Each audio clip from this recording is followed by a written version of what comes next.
Major review on diet and acne this year in the International Journal of Dermatology. Acne is described as a disease of Western civilization, a near universal disease affecting up to 95% of teens and about half of adults here in the United States. But if you go to places that still eat more traditional diets, out of over 1,000 people studied, not one single case of acne. Dairy appears to play the major role. The steroid hormones in milk are at high enough concentrations that it may affect our oil-producing pores. But if there are that many hormones in milk, then acne would seem to be the least of our worries. From the Journal of the German Society of Dermatology this year, milk consumption, aggravating factor not only of acne, but a promoter of chronic disease in general.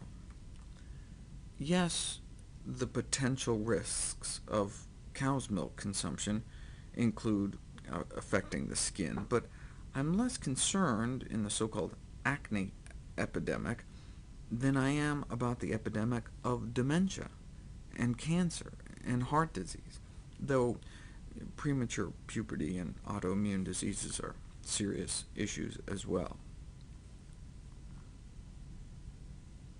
Which has the highest hormone levels, though? Fat-free milk, reduced fat milk, whole milk, or buttermilk?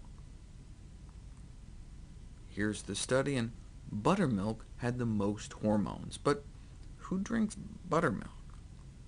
Which is number 2 after buttermilk? Is it skim, 2%, or whole milk? The number 2 most hormone-packed milk is skim milk. Why are we concerned?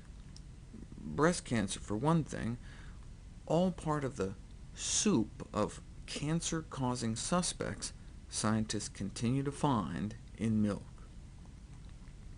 Skim milk second only to buttermilk in terms of the levels of about a dozen steroid hormones recently found in retail milk.